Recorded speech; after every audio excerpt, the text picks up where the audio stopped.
In a town where power means everything, some voices are left unheard and some truths are buried deep.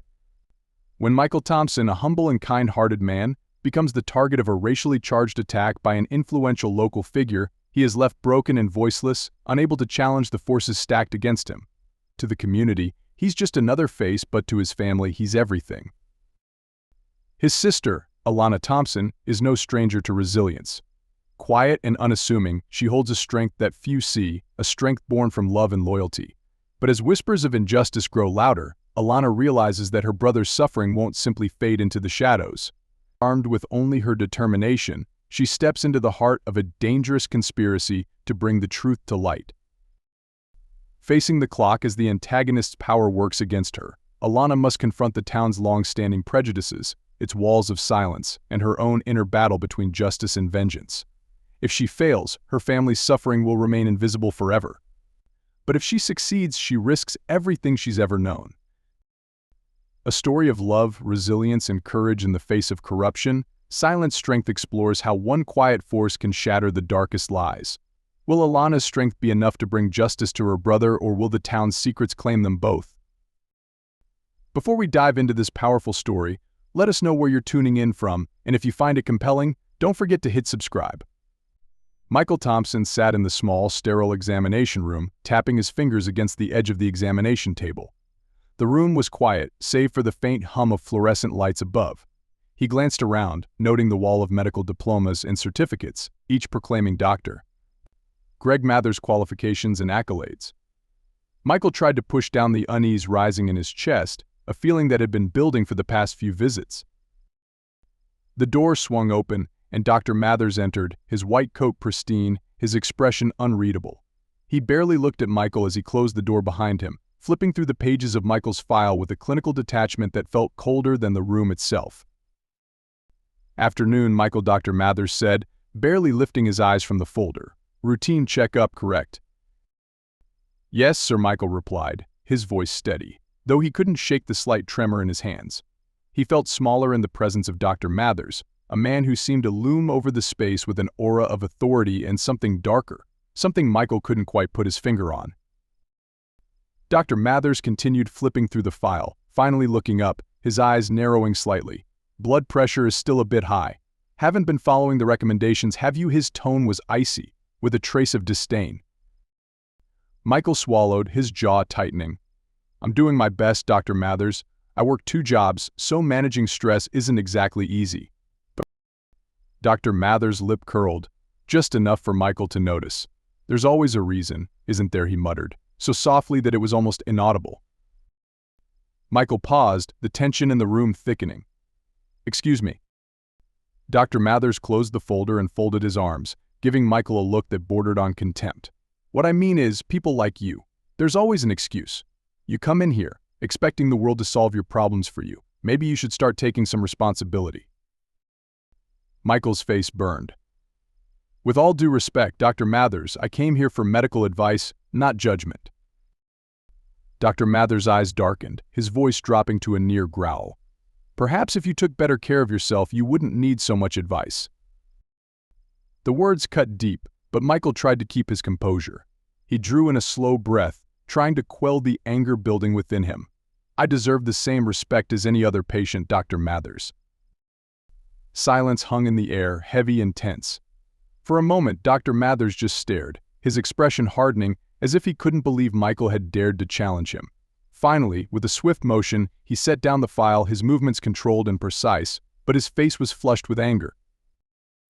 "Respect," Dr. Mathers hissed, his voice cold and low. "You think you've earned respect?" Michael's heart pounded, but he held his ground. "Yes, sir, I've done nothing to deserve this treatment." Dr. Mathers' eyes gleamed with a dangerous edge. He took a step closer, his towering figure casting a shadow over Michael. "People like you come in here, acting like you're entitled to everything, expecting special treatment, taking advantage of the system." "People like me," Michael interrupted, his voice trembling but firm. "What do you mean by that?" Dr. Mathers leaned in, his face inches from Michael's. His voice dropped to a whisper, dripping with venom. "You know exactly what I mean." The implication hit Michael like a punch to the gut. He felt a surge of indignation, a fire that burned through his initial fear. He stood, meeting Dr. Mather's gaze head-on. "You can't talk to me like that. I'm reporting this." Dr. Mathers laughed, a dark, humorless sound. "Report it to who? Do you think anyone's going to believe you over me? I'm Dr. Greg Mathers. I built this clinic. I have connections that you couldn't even dream of. I've treated hundreds of patients in this town, and none of them have ever had a problem with me." Michael felt a chill run down his spine, but he forced himself to stay calm. "That doesn't give you the right to treat people like this." Dr. Mathers' face twisted in a snarl. "People like you don't deserve my respect." Without warning, Dr. Mathers shoved Michael back onto the examination table. Michael gasped, shock and pain rippling through his body. He struggled to push himself up, but Dr. Mathers was already advancing, his face a mask of barely contained rage. "You think you can come in here and disrespect me?" Dr. Mathers hissed. "You think you're entitled to challenge me?" Michael tried to raise his arms to defend himself, but Dr. Mathers grabbed him by the collar, pulling him close. Michael's heart raced as he felt Dr. Mathers' breath hot against his face. "People like you need to learn your place," Dr. Mathers sneered, his voice filled with hatred. Michael's vision blurred as he struggled to breathe, each word cutting deeper than the last.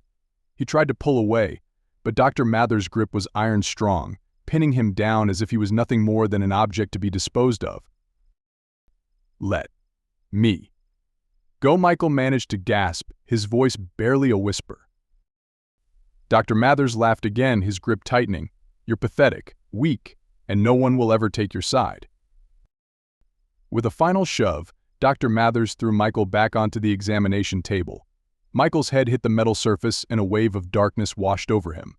His last conscious thought was of Alana, his sister, and the hope that somehow someone would stand up for him. The room faded, the sounds of Dr. Mathers' scornful laughter echoing in his mind as he slipped into unconsciousness. Alana Thompson's phone buzzed on the kitchen counter, the screen lighting up with a call from an unknown number. She wiped her hands on a dish towel, a faint smile still lingering on her face from the text Michael had sent her that morning.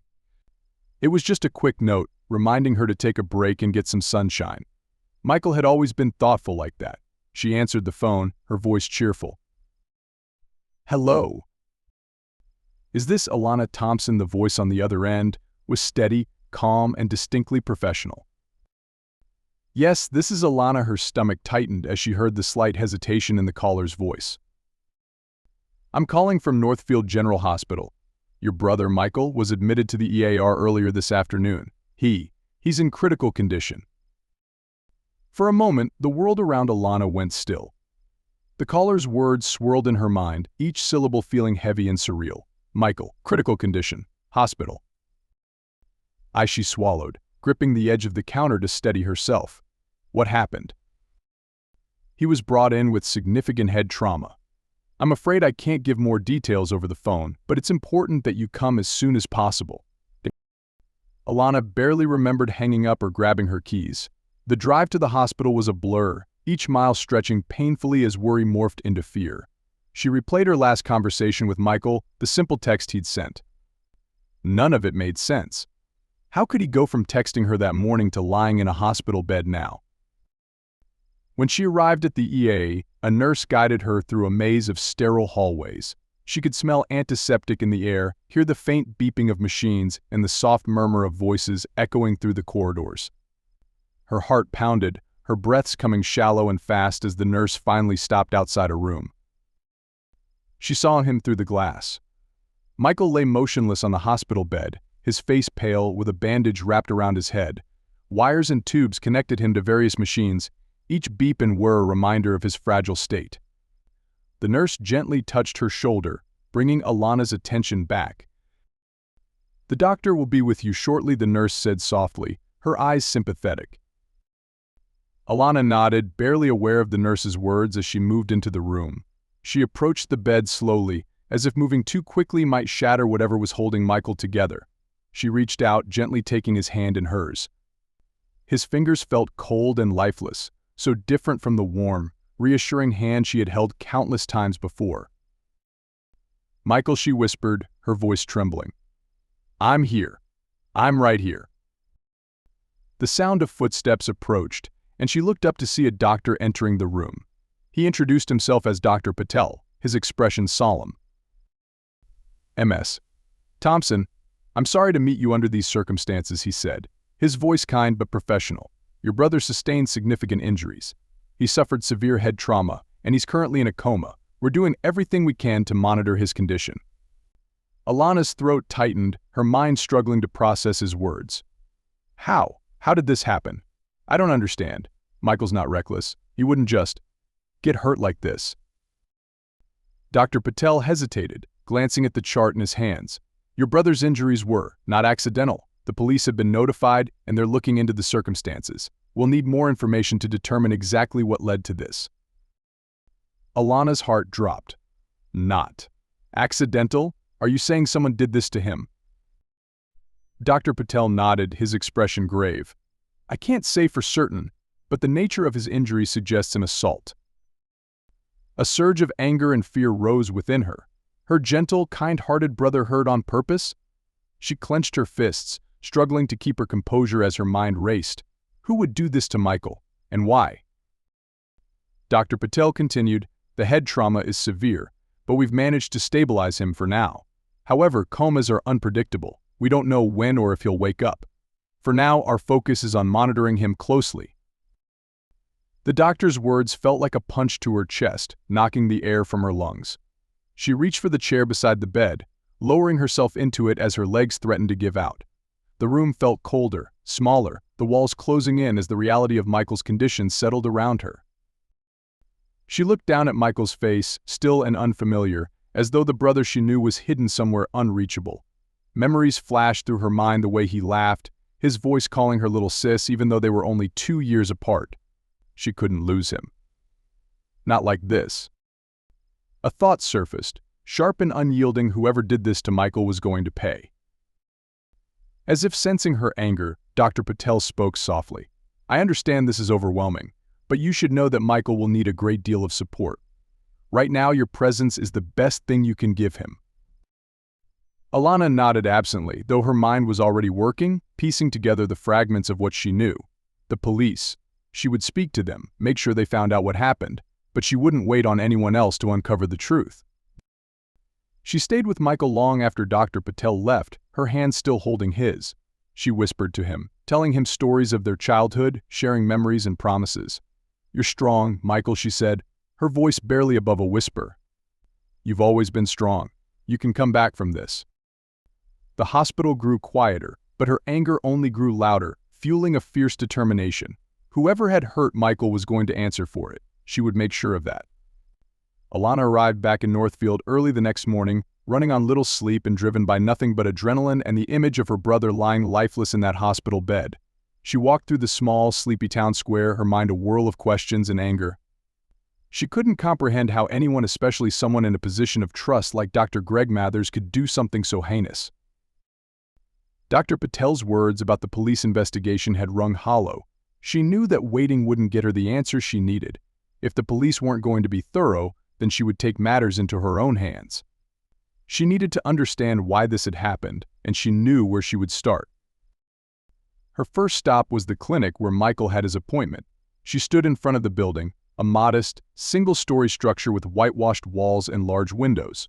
For a moment she hesitated, feeling the weight of the task ahead. But Michael's face flashed through her mind, and she steeled herself. Inside, the receptionist looked up as Alana approached, her friendly smile quickly fading when she saw Alana's serious expression. Hi there, can I help you? The receptionist asked, her voice polite but guarded. I need to speak with someone about what happened to my brother, Michael Thompson. He was here yesterday, Alana said, trying to keep her voice steady. The receptionist's expression turned wary, and she glanced around as if someone might be watching. I'm really sorry to hear about your brother, Ms. Thompson, but I'm not sure there's much I can tell you. Alana leaned forward, lowering her voice. Please, anything you know. I need to understand what happened to him. He's in a coma because of what Dr. Mathers did. The receptionist's eyes darted around the room again, and she leaned back, crossing her arms defensively. I don't know anything about that, and Dr. Mathers has a lot of patients to see today. I really can't help you. Alana felt a flicker of frustration. I'm not asking you to get involved. I just need to know if anyone here saw what happened or if there were other patients who witnessed anything. The receptionist shook her head, her face carefully neutral. Dr. Mathers has a solid reputation in this town, Ms. Thompson. I think it would be best if you spoke to the police. Alana bit back a retort, feeling a surge of anger. She wanted to shout, to make her understand that Michael was more than just a name in a file. But something told her that the woman wasn't going to budge. Instead, Alana gave a tight nod and turned away, frustration boiling in her chest as she exited the clinic. Outside, she drew in a deep breath, willing herself to stay calm. She decided to try her luck with other people who might have crossed paths with Dr. Mathers. Maybe someone would be willing to talk if she found the right person. Her next stop was a small coffee shop nearby where many of the clinic's patients and staff often gathered. Inside, the familiar hum of conversation filled the air, mingling with the scent of coffee and pastries. Alana scanned the room, her gaze landing on a few familiar faces, neighbors, and friends who had known her and Michael for years. But as she approached the counter, several people looked away, and she felt a shift in the atmosphere. She ordered a coffee and took a seat, waiting, hoping someone would come over, someone who had seen something or heard whispers. She spotted Mrs. Avery, one of Michael's former teachers, sitting by the window. Alana walked over, forcing a smile as she greeted her. "Mrs. Avery, it's good to see you," Alana began, keeping her tone light. "I'm not sure if you've heard, but Michael's in the hospital. He was hurt badly." The older woman's eyes softened, and she reached out to pat Alana's hand. "Oh, honey, I'm so sorry to hear that. I'll be sure to pray for him. He's a fine young man, always has been." Alana nodded, feeling a lump in her throat. "Thank you, Mrs. Avery. It means a lot. Do you, by any chance, know anything about Dr. Mathers?" At the mention of Dr. Mathers, Mrs. Avery's face froze, and she pulled her hand back. She glanced around, lowering her voice. "Dr. Mathers is well respected here. I don't think you should be stirring up trouble, dear. He's done a lot of good for this town." Alana's stomach twisted. "But if he's hurting people?" Mrs. Avery shook her head, her gaze hardening. "You should be careful, Alana. Dr. Mathers is not a man to cross lightly. He's helped so many in our community, and speaking against him, it won't do you or Michael any favors."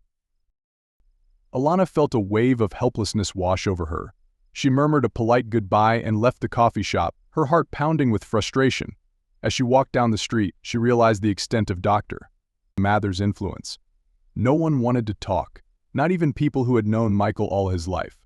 It was as if Dr. Mathers had cast a shadow over the entire town, keeping everyone in silent submission. Desperate for answers, she decided to visit Ethan Rivera, a nurse she had seen around the hospital, who sometimes worked in the ER. She had never spoken to him personally, but she remembered seeing him around Michael's hospital room, and something about his demeanor gave her hope that he might be willing to help. She managed to catch Ethan during his lunch break, finding him in the hospital cafeteria. He looked up, surprised, as she approached. "Hi, Ethan," she began, forcing a small smile. "I don't know if you remember me, but I'm Michael's sister, Alana. He's the one in a coma." Ethan nodded, sympathy evident in his eyes. "Of course, Alana. I'm so sorry about what happened to Michael. He didn't deserve any of that." Alana's heart leapt at the openness in his voice. She leaned closer, keeping her voice low. "Ethan, I need to understand what happened to him. I've been asking around, trying to get answers, but no one will talk. They're all too afraid of Dr. Mathers. Do you know anything?" Ethan glanced around, hesitating. "Dr. Mathers. He's a powerful man here, Alana. A lot of people are afraid of him, and with good reason." Alana's hope faded, but she held his gaze, determined. "I know, but I can't just let this go. Michael deserves better than silence." Ethan sighed, rubbing the back of his neck. "Look, I've seen things. There's no proof, nothing I could bring to anyone that would stand up in court, but let's just say Dr. Mathers doesn't treat everyone with the same respect, and he knows how to keep people quiet." Alana nodded, a fierce determination building within her. "Thank you, Ethan. Even knowing that much, it helps." Ethan met her gaze, something like guilt flickering across his face. "Be careful, Alana. He won't hesitate to protect himself. Just be careful." Alana thanked him, her mind racing with new resolve. The silence surrounding Dr. Mathers wasn't unbreakable, it was simply enforced, and if no one else would speak, she would find a way to make sure her voice was loud enough for everyone to hear. The late afternoon sun cast long shadows as Alana returned to the hospital. Her conversation with Ethan had left her both shaken and emboldened. She was beginning to understand just how deep Dr. Mathers' control ran. The people of Northfield were paralyzed by fear, but she couldn't afford to be. She stepped into Michael's room, the quiet beeps and hums of machines a stark reminder of her brother's fragile state. The sight of him lying so still filled her with a familiar ache, one she had carried since the moment she found out about his coma. She closed the door behind her and sank into the chair beside his bed, reaching for his hand, her thumb brushing over his fingers. "Hey, Michael," she murmured softly. "It's me again." There was no response, only the steady rhythm of his breathing, the faint rise and fall of his chest. But she spoke to him anyway, filling the silence with words she desperately hoped he could hear. "I'm sorry I wasn't there for you. I keep thinking, if I'd only known. If I'd done something sooner, maybe I could have stopped it." Her voice cracked, and she took a deep, shaky breath. "But I'm here now, Michael. I won't stop until I find out what happened. I'll get justice for you." As she sat there, she thought about all the people she'd spoken to that day, people who'd looked away, who'd refused to talk. It felt as if everyone was willing to let Dr. Mathers get away with this just to preserve their own comfort. Alana clenched her fists, her determination hardening into something more powerful, something that burned within her. Dr. Mathers had taken away her brother's voice, had silenced Michael in the cruelest way possible, but he hadn't silenced her, and as long as she could speak, she would make sure the truth came out. She looked down at Michael's face, searching for any sign of recognition. She leaned in closer, her voice barely a whisper. "I'm going to fight for you, Michael. I'm going to make sure he pays for what he did." As if in response, there was the faintest twitch of his fingers under hers. Alana's breath caught, her heart skipping a beat. It was such a small movement, barely there, but it was enough. She clung to it, taking it as a sign, a message that Michael was still there, still fighting in his own way. A quiet knock on the door startled her, and she looked up to see Dr. Patel stepping into the room. He offered her a gentle smile, one that felt like a balm to her frazzled nerves. "Ms. Thompson, I just wanted to check in on you," he said softly. "I know this has been incredibly difficult." Alana nodded, her gaze shifting back to Michael. "Thank you, Dr. Patel. I just don't understand why this happened to him." Dr. Patel moved to the other side of the bed, looking down at Michael with a sympathetic expression. "Michael is fortunate to have you here, Alana. Your support can make a tremendous difference in his recovery." She appreciated his words, but they did little to ease the storm within her. "Dr. Patel, do you know Dr. Mathers well?" Dr. Patel hesitated, his expression shifting slightly. "I know him professionally, of course. He's well respected in this town." "That's what everyone says," Alana replied, her voice tinged with frustration. "But there's more to him than people want to admit, isn't there?" Dr. Patel's brow furrowed, a flicker of something unreadable in his gaze. "Are you suggesting something, Ms. Thompson?" Alana clenched her jaw, choosing her words carefully. "All I know is that my brother came here for a routine appointment, and now he's in a coma. And Dr. Mathers, people are too afraid to say anything against him." Dr. Patel glanced around, his gaze wary. "Dr. Mathers does hold a lot of influence here, yes, but I would advise you to be cautious, Alana. This is a close-knit community. People don't take well to accusations, especially against someone like Dr. Mathers." Alana met his gaze, her own unwavering. "Are you afraid of him too?" Dr. Patel's eyes widened, but he quickly composed himself. "I'm here for my patients, Alana.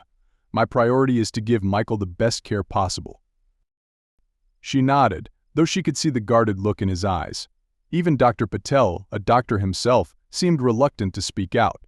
She sighed, the weight of the silence around her pressing down, but she wasn't about to let it break her resolve. "Thank you, Dr. Patel," she said finally, "for everything you're doing for Michael." He gave her a brief nod, his face softening. "Take care, Alana, and if there's anything you need, don't hesitate to reach out." After he left, Alana sat back down, her mind whirling with thoughts. She felt the loneliness of her fight more acutely than ever, but she also felt a renewed sense of purpose. If no one else would stand up to Dr. Mathers, then she would. She would expose the truth, even if it meant challenging the entire town. As she left the hospital, she made a mental list of her next steps. She would need to dig deeper to gather anything that could prove Dr. Mathers' wrongdoing. Maybe there were other patients who had suffered under his care, people who had been mistreated or silenced.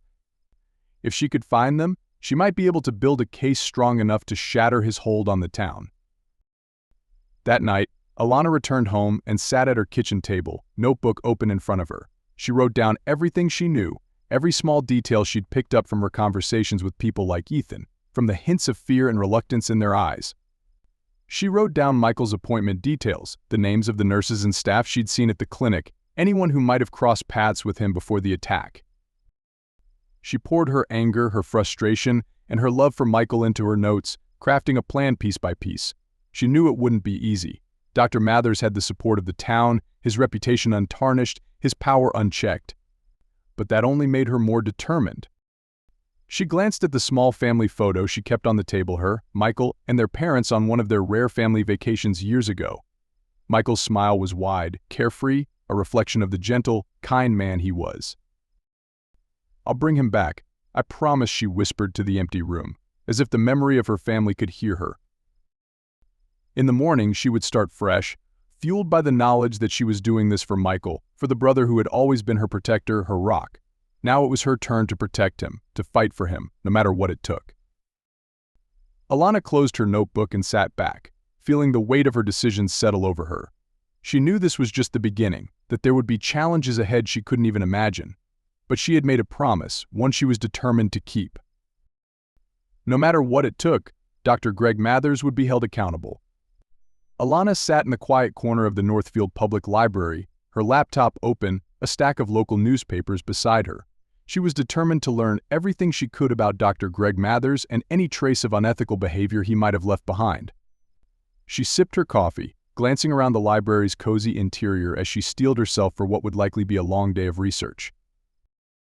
The librarian, an elderly woman with silver hair pulled back in a neat bun, approached Alana with a soft smile.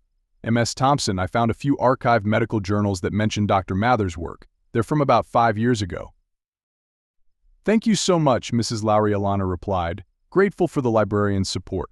She had come to the library under the pretense of researching local medical professionals for a community project, hoping it wouldn't raise suspicions.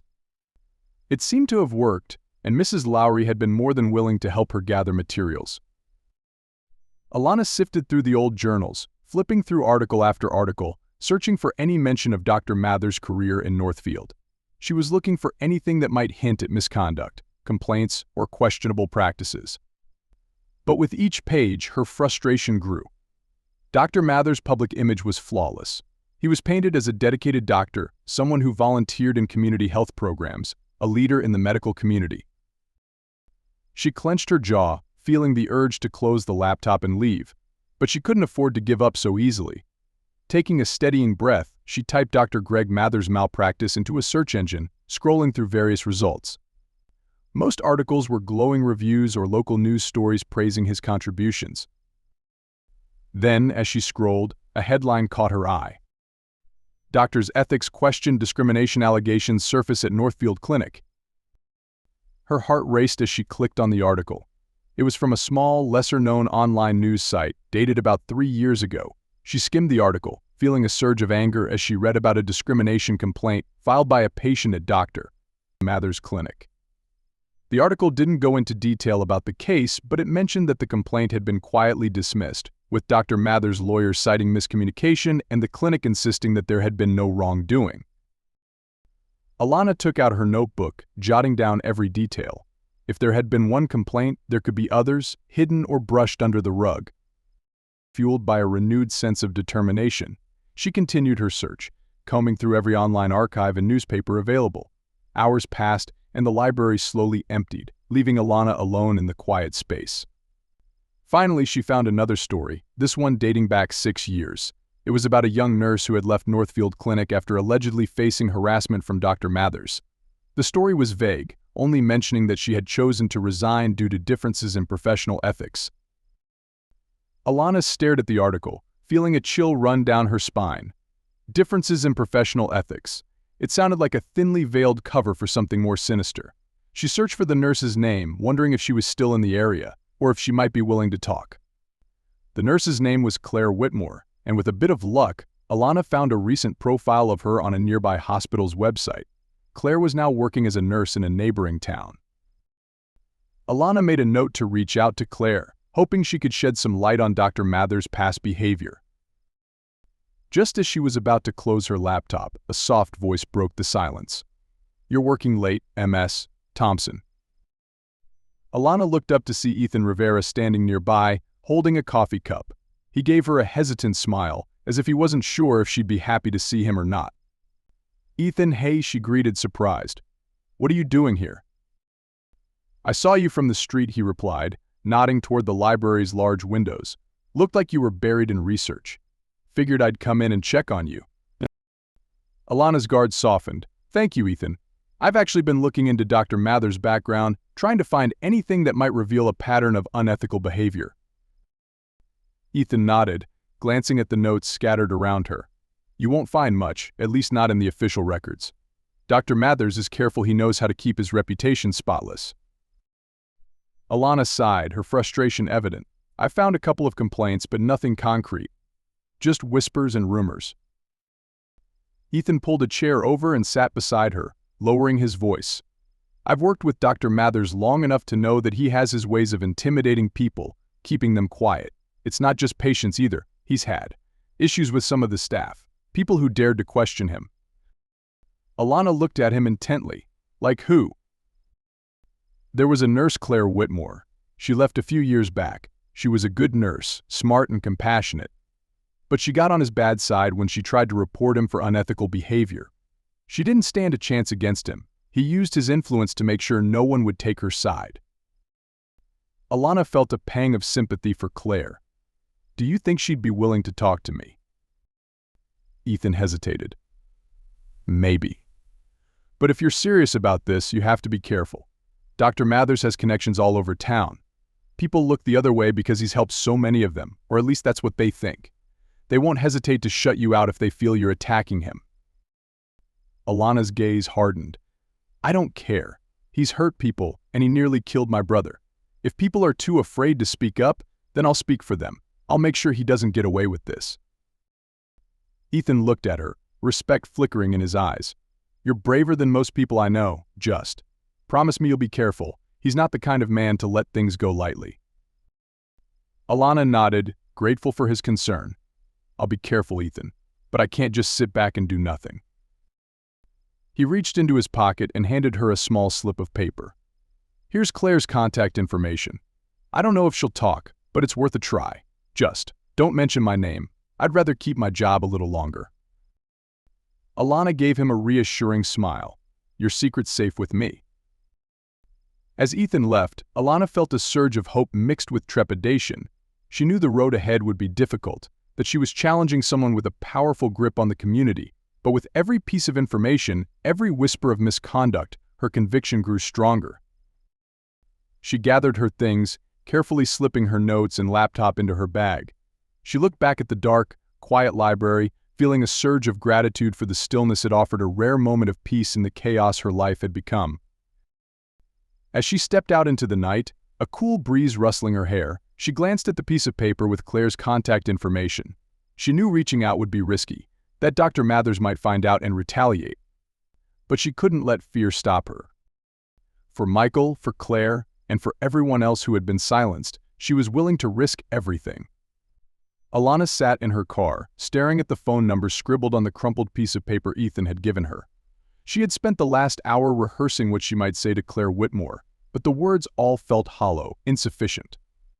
How could she possibly explain what had happened to Michael without dredging up whatever pain Claire had endured under Dr. Mathers? Taking a steadying breath, Alana dialed the number. It rang several times before a voice picked up, calm and slightly guarded. "Hello, this is Claire." Alana swallowed, forcing herself to speak.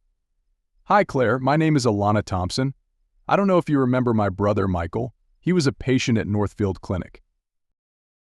There was a brief pause, then a hint of recognition. "I think I do remember him. Tall, quiet, always polite.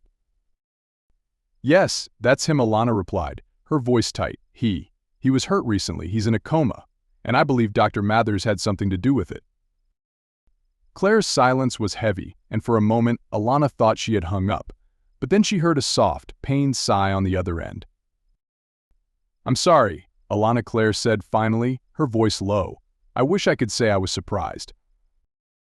A surge of relief mixed with sadness washed over Alana. I was hoping you might be willing to talk to me. I understand if it's difficult, but I think he's done this before. I think he's hurt other people, too. There was a long pause. Dr. Mathers he's dangerous, Alana. He's hurt people, and he's gotten away with it because no one dares to challenge him. I tried once, but it didn't go well for me.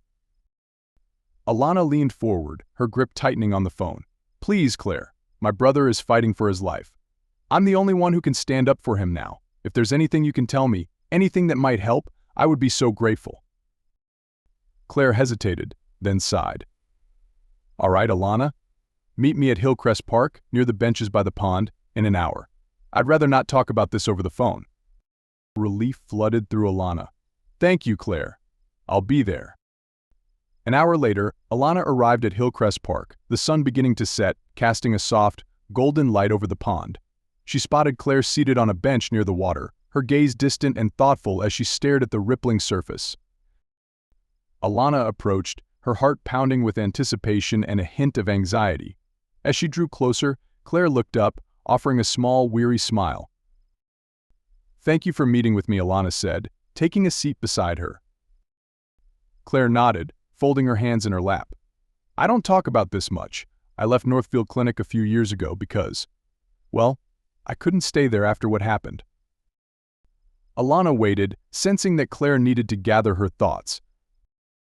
Dr. Mathers is a respected man in this town, Claire began, her voice laced with bitterness. Everyone thinks he's a generous, honorable doctor, someone who would never harm anyone. But he's not. He's cruel, manipulative, and he targets people he thinks are vulnerable, people who won't fight back. Alana's chest tightened. Did he hurt you too? Claire's jaw clenched and she looked down at her hands. Not physically, no, but I saw things I couldn't ignore. I reported him once, I filed a complaint with the clinic's board, hoping they would take it seriously. What happened? Alana asked, her voice barely a whisper. They ignored it. Dr. Mathers made sure I was discredited, said I was overreacting, too emotional after that. The atmosphere at the clinic turned hostile. He made my life unbearable until I finally had no choice but to leave. Alana felt a surge of anger, but she kept her voice calm. So they let him get away with it. Claire nodded, a flicker of pain in her eyes. He has this way of making people doubt themselves, of making them feel small, insignificant. I saw him do it to patients too. He always made it look like their fault, like they were the problem. And most people believed him because he was their doctor, someone they thought they could trust. Alana's fists clenched. He did the same thing to Michael. Michael would never have picked a fight with anyone but Dr. Mathers. He hurt him, he put him in a coma, and now everyone's too afraid to speak up. Claire looked at her, a hint of admiration in her gaze. You're brave to be taking him on, Alana. But you have to be careful. He won't hesitate to ruin you if he feels threatened. Alana met her gaze, her expression resolute. I don't care. He's taken so much from my family already. I can't just sit back and let him get away with it. A small smile touched Claire's lips. There was a patient, about a year before I left, a young man who came in with a broken arm. He was a little rough around the edges, someone who didn't quite fit in here in Northfield. Dr. Mathers treated him, but I could tell he was being rougher than necessary, almost punishing him for existing. Alana's stomach churned. Did the young man report it? No, Claire replied, shaking her head. He was scared, and I think he felt he wouldn't be believed. But I remember him saying something about how Dr. Mathers looked at him, like he was less than human. Alana's gaze hardened. Dr. Mathers has hurt people, and everyone is too scared to talk about it. But if there are more stories like that, more people willing to come forward, maybe we can build a case. Claire nodded slowly, considering Alana's words. There might be others, Alana. People who've moved away or people who just tried to forget. But finding them won't be easy, and convincing them to speak out will be even harder. Alana took a deep breath, feeling a renewed sense of purpose. I'll do whatever it takes. I have to. Michael doesn't have a voice right now, but I do. And I'm not going to stop until Dr. Mathers is held accountable. For a long moment, they sat in silence, watching the sun sink lower over the park, the colors of the sunset reflecting in the still water. Claire reached into her bag and pulled out a worn, folded piece of paper. She handed it to Alana, her expression serious. This is the name of a lawyer I spoke to briefly after I left the clinic. I didn't follow through with anything because, well, I was scared. But maybe it's time someone took action. Alana took the paper, her heart swelling with gratitude. Thank you, Claire. I know this isn't easy for you. Claire nodded, her eyes shining with a mix of sadness and resolve. Just, be careful, Alana. Dr. Mathers isn't the kind of man who forgives and forgets, but I hope you find justice, for Michael and for everyone he's hurt. As Alana walked back to her car, clutching the piece of paper in her hand, she felt a surge of strength. She wasn't alone in this fight. With Claire's help, and hopefully others who had suffered under Dr. Mathers, she was one step closer to uncovering the truth and bringing justice for Michael. And now she had something Dr. Mathers didn't expect: allies. The morning fog mirrored Alana's growing unease. She arrived at work only to be summoned to the principal's office, where her boss, Mr. Hughes, hesitantly informed her that she was being placed on administrative leave due to the controversy surrounding Dr. Mathers. Alana's face flushed with anger as he tried to justify the decision, citing concerns about the school's reputation. This isn't fair, she countered, her voice steady with determination. But Mr. Hughes looked away, offering only a weak apology before dismissing her. Feeling the weight of Dr. Mathers' reach, Alana left the school with a bitter taste in her mouth. Dr. Mathers was retaliating, pulling every string to make her life difficult. Just as she was gathering her thoughts, her phone buzzed with messages from her allies. Ethan texted that his job was under threat for speaking out, and Sarah reported a strange car tailing her after work. Alana's worry deepened. Dr. Mathers was using fear to push them into silence. Back home, she received an anonymous email warning her to back off if she knew what was best for her. The threat was clear, but it only fueled Alana's resolve. She contacted Janice, her lawyer, who assured her that Dr. Mathers' tactics were a sign of his desperation. He's panicking, Alana. Stay strong. We'll take this to the finish line, Janice encouraged. With her friends facing intimidation, her job on the line, and threats closing in, Alana felt the enormity of her fight. But she refused to back down. The more Dr. Mathers pushed, the more determined she became to expose him. Alana entered Michael's hospital room late in the evening, feeling the weight of the day's challenges pressing down on her. Dr. Mathers had escalated his intimidation tactics, threatening her job and her friends. But despite everything he threw at her, she had promised herself she wouldn't back down. Michael's quiet presence was a comfort she desperately needed, even if he couldn't respond. She took his hand, the warmth of his skin a reminder of why she was fighting so hard. "Hey, Michael," she whispered, her voice soft but steady. "I'm back. Things are getting rough, but I'm staying strong for you. No matter what happens, I'm not letting him get away with this." As she spoke, she felt the smallest movement, Michael's fingers twitching in her hand. Alana's heart skipped a beat, and she looked down, hardly daring to believe it. His eyelids fluttered, as if he were trying to wake up, and she leaned in closer, watching in awe. "Michael," she whispered, her voice filled with a mixture of hope and disbelief.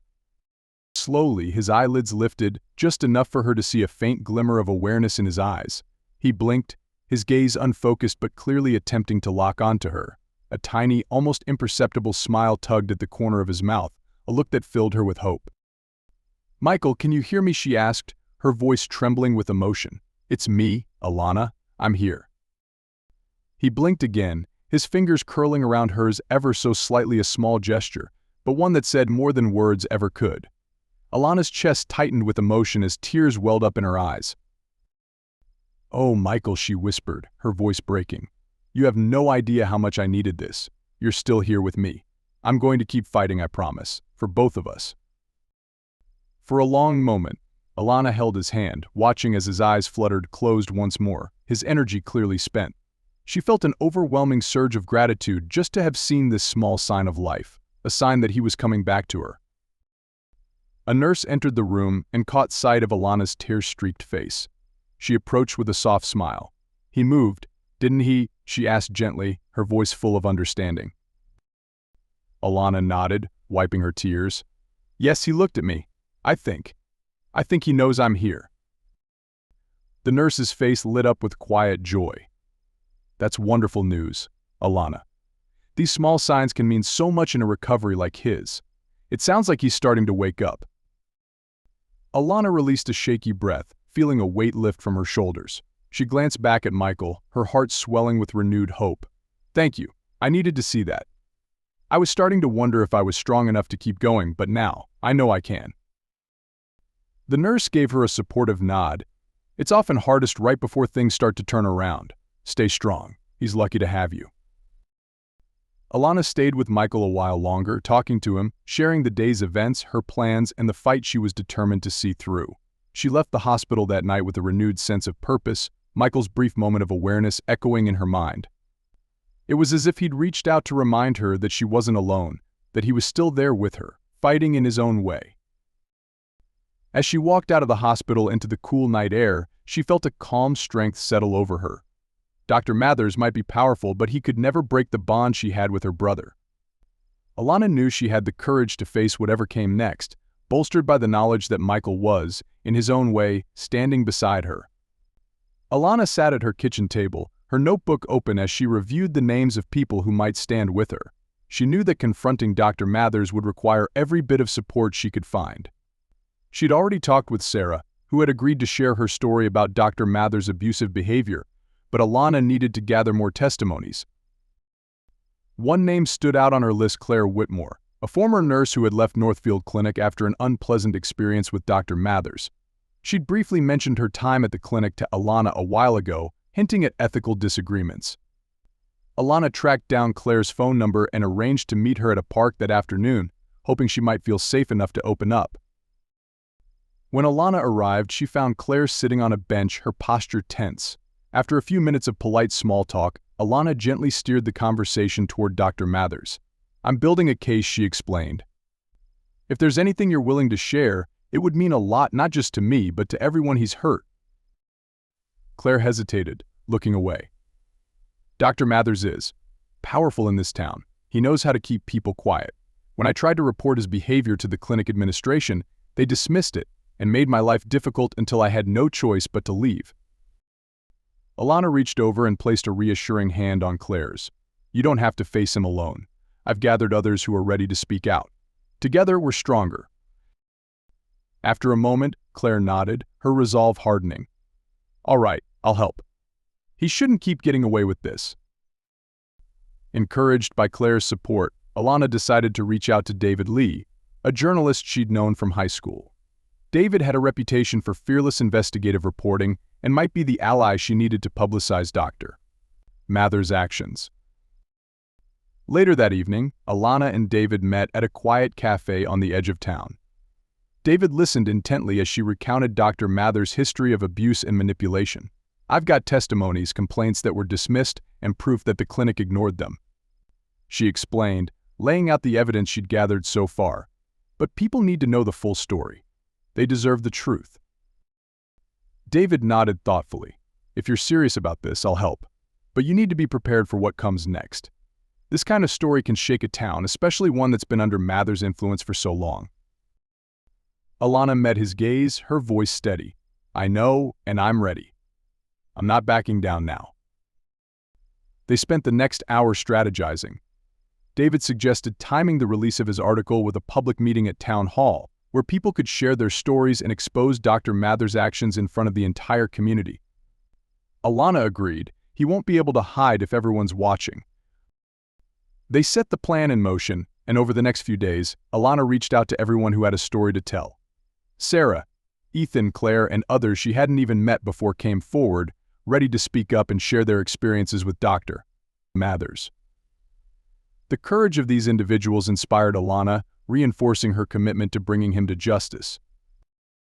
The night before the meeting, Alana sat at her kitchen table, surrounded by notes, witness statements, and documents. She felt a mixture of nerves and determination, knowing the risks but confident that they were finally building a case too strong for Dr. Mathers to silence. David called her late that evening. Everything's ready for tomorrow. Once the article goes live, people will have the full picture. Dr. Mathers won't be able to dismiss this as rumors. Alana took a deep breath, feeling a surge of hope. Thank you, David, for standing with us. You're the brave one, Alana, he replied. You're giving a voice to people who've been silenced for too long.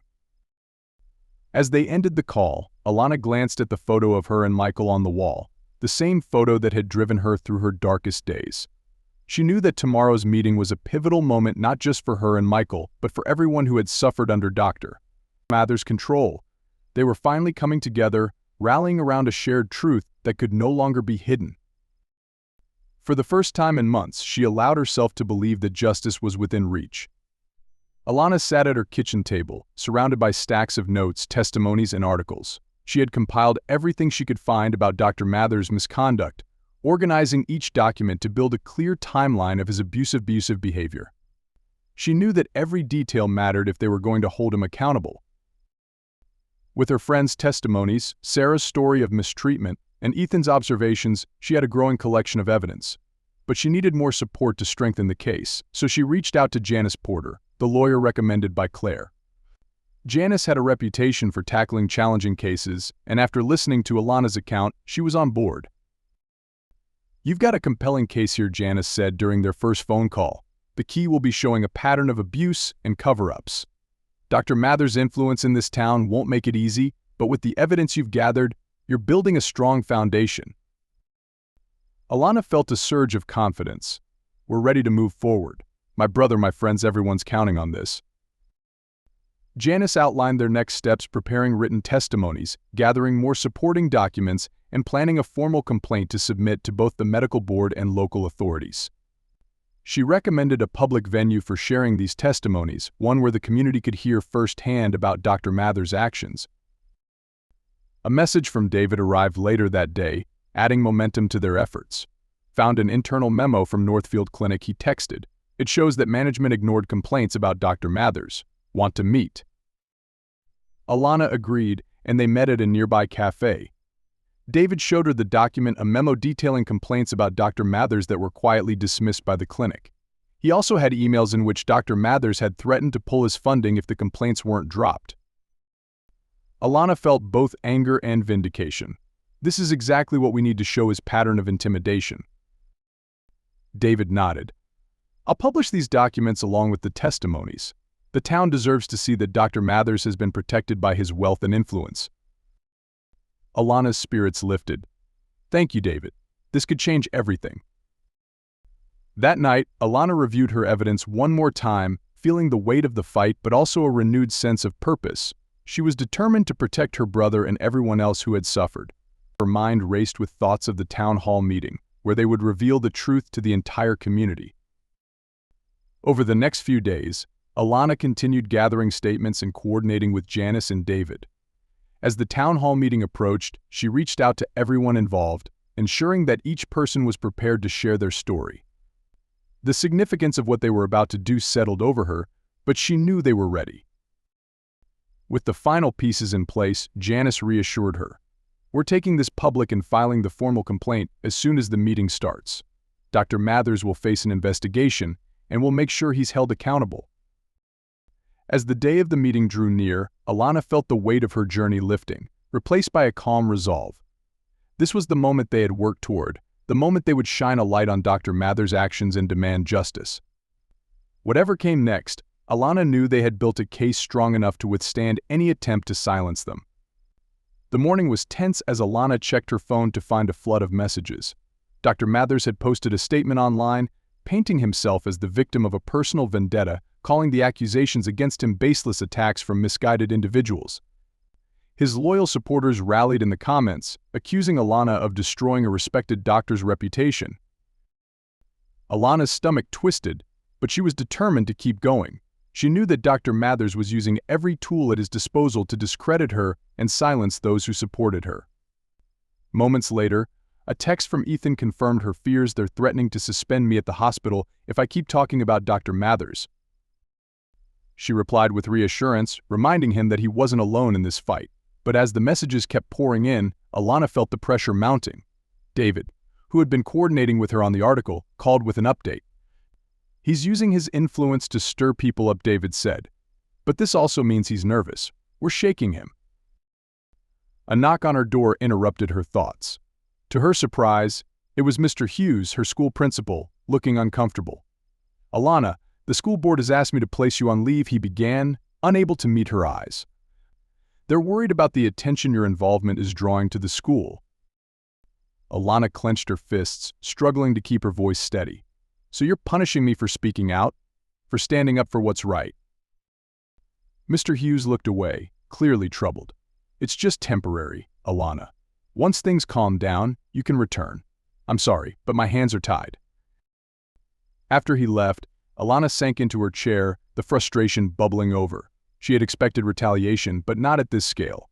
Dr. Mathers was tightening his grip on everyone involved, using threats and pressure to try and make her back down. But instead of breaking her spirit, it only strengthened her resolve. That evening, she received an anonymous email. The message was chillingly direct. "Drop this, Alana. You don't know what you're getting yourself into." Alana felt her heart pound, but she quickly forwarded the email to Janice, her lawyer. Within moments, Janice called back, her tone firm. "Alana, this means we're getting close. He's lashing out because he knows we're on to him. Stay focused and let me handle the legal side." "I won't let him intimidate me," Alana replied, feeling her fear transform into defiance. "He's done enough damage and I'm not stopping now." Before she could process it all, her phone buzzed again. It was Sarah, sounding shaken. "Alana, I think someone's been following me after work. There's this car I keep seeing and I'm getting scared." Alana's heart ached for her friend. "Stay with someone you trust tonight. We'll get through this, Sarah. He's trying to scare us because he's afraid." With every new threat and warning, Alana felt the weight of the battle pressing down, but she refused to let it crush her. Dr. Mathers was showing his desperation, revealing the lengths he would go to protect his reputation. She called David, who assured her that the article was ready to publish. "Once it's live, there'll be no hiding. The whole town will know what he's done," David said. The next morning, Alana met with Janice to finalize their preparations for the town hall meeting, where they would present the evidence and testimonies in front of the entire community. Despite the threats, Alana's heart burned with determination. Dr. Mathers could try to manipulate and intimidate, but he couldn't erase the truth. As she walked back to her car, she looked out over the quiet streets of Northfield, feeling a mix of exhaustion and resolve. Dr. Mathers' reign of fear was crumbling, and Alana knew she had to stay strong for herself, for Michael, and for everyone who had been wronged. With the final plans in place, Alana took a deep breath, her mind set on the meeting. The end was in sight, and she was ready to see this through no matter the cost. Alana entered Michael's hospital room late in the day, her heart heavy from the challenges and threats of the past week. Dr. Mathers' retaliation was relentless, but she found herself feeling calm as she approached Michael's bed. His quiet presence was a reminder of why she couldn't give up, no matter how difficult the journey had become. She took his hand, her voice soft as she whispered, "Hey Michael, I'm here," just like I promised. She shared updates with him, recounting her latest efforts to gather support, hoping he could somehow hear her. As she sat there, a small movement caught her attention. Michael's fingers twitched in her hand. Her breath caught, and she watched as his eyelids fluttered. For a moment she dared to hope, leaning closer. "Michael," she whispered. His eyes slowly opened, squinting in the light, and she saw a faint spark of recognition in his gaze. "It's me, Alana," she said, her voice choked with emotion. Michael blinked, his eyes unfocused but trying to find her face. His lips moved, barely a whisper, but it was unmistakable. "Alana." Tears streamed down her face as she squeezed his hand. "Yes, I'm here. I've been here every day. You're safe now." His fingers tightened slightly around hers, a small, precious gesture that sent a rush of hope through her. She held back a sob, brushing a hand gently over his forehead. "You don't have to worry. I'm taking care of everything." His eyes closed again, and he slipped back into a peaceful sleep, his strength clearly exhausted. Alana sat by his side, heart pounding with relief. Even this brief moment of awareness meant the world to her. It was a sign that Michael was still fighting, that he was there with her in spirit. A nurse entered the room and noticed Alana's tearful smile. He opened his eyes, didn't he? The nurse asked with a knowing expression. Alana nodded, still holding Michael's hand. Yes, he looked at me. I think he recognized me. The nurse placed a comforting hand on her shoulder. That's a wonderful sign, Alana. These small moments mean a lot. They're often the first steps toward recovery. Alana stayed with Michael a while longer, sharing with him the latest plans for the town hall meeting. As she talked, she felt renewed determination. She had seen firsthand that he was still there, fighting to come back. Now, more than ever, she was determined to expose Dr. Mathers and make sure her brother's suffering wasn't in vain. As she left the hospital that night, the weight of her mission felt lighter. Michael's brief return had reignited her strength, and she knew she wouldn't falter, no matter how much Dr. Mathers tried to intimidate her. She walked out into the cool night air, feeling a newfound calm as she looked up at the stars. This moment reminded her that she wasn't alone. Michael was with her, in spirit if not fully awake, and his presence filled her with a quiet, fierce resolve. She'd continue fighting for him and for everyone else. Dr. Mathers had hurt. Alana, David, and Janice gathered in Janice's small office, the room buzzing with anticipation.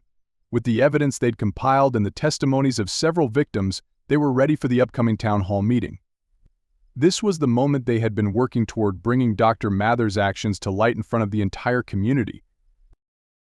Janice opened the meeting, her voice firm and focused. We have enough evidence to make a strong case. Our goal is to ensure Dr. Mathers can't simply dismiss these claims. Alana, your friend's testimonies and David's documents are crucial. The public needs to hear these stories firsthand. David leaned forward.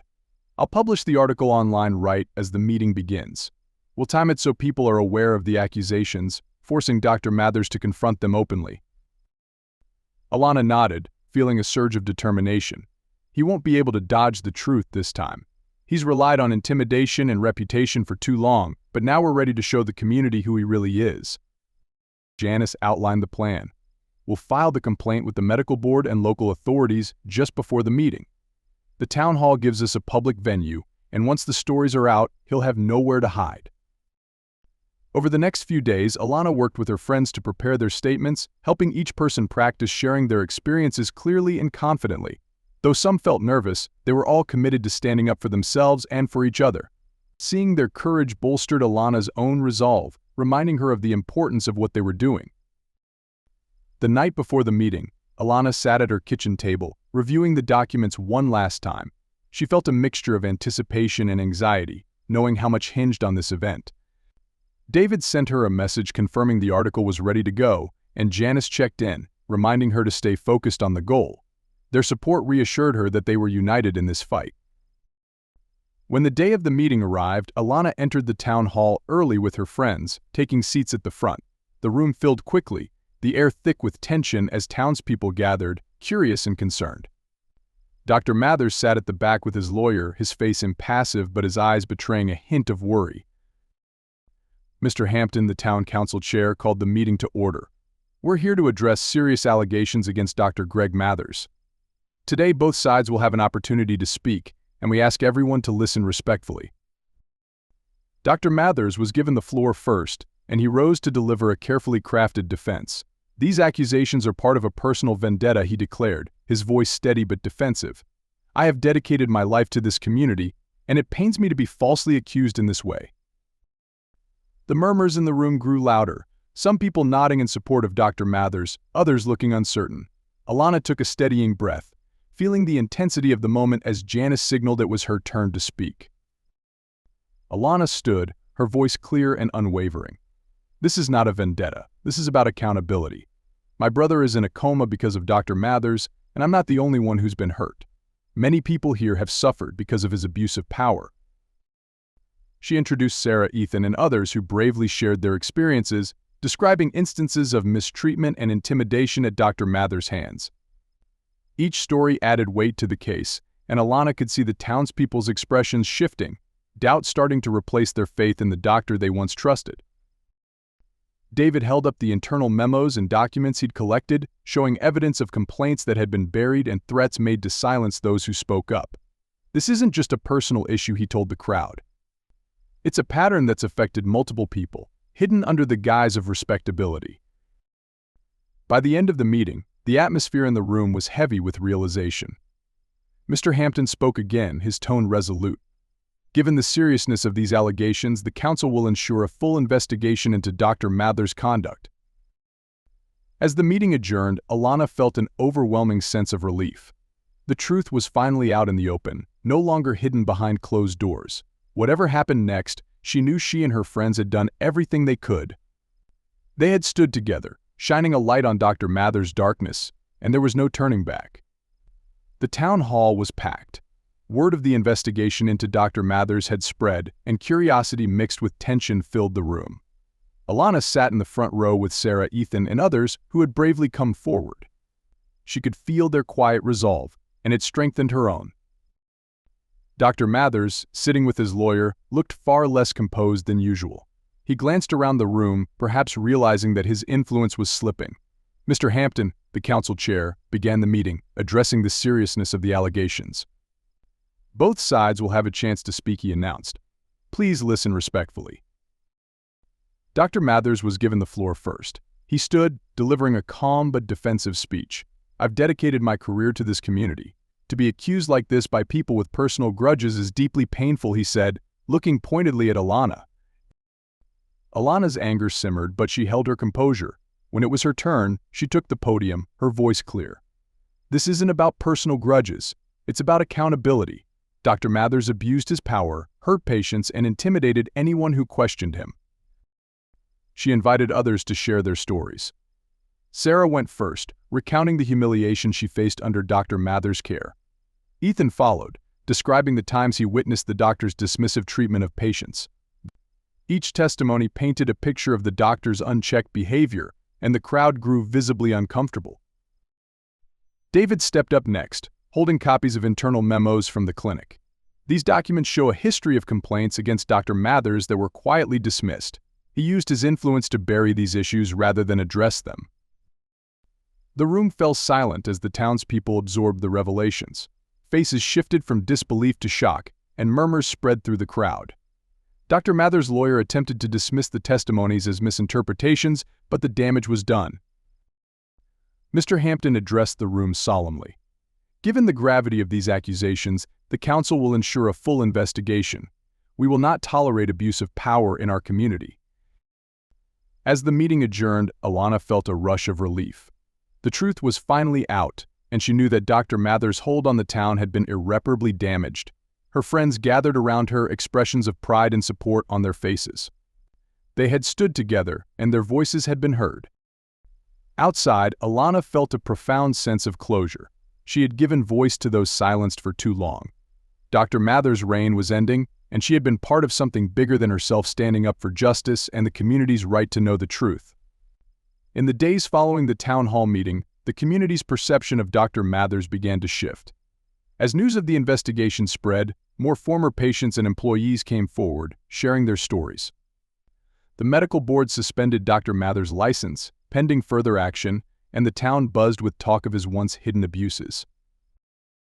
One morning, Alana received a call from Janice, her lawyer. "They're moving forward with charges against Dr. Mathers," Janice said. "He's facing prosecution for malpractice and abuse of power." Alana exhaled in relief, a weight lifting from her shoulders. "Thank you, Janice, for believing in us and helping make this happen." "You did this," Janice replied warmly. "You gave the town a reason to believe in justice again." That same week, Michael was finally discharged from the hospital. Alana drove him home, the bright afternoon sunlight reflecting the new sense of hope in their lives. Friends and neighbors greeted them with support and encouragement, a far cry from the skepticism they'd shown at the start of her fight. Alana felt grateful for how the community had rallied, a clear sign that change had taken root.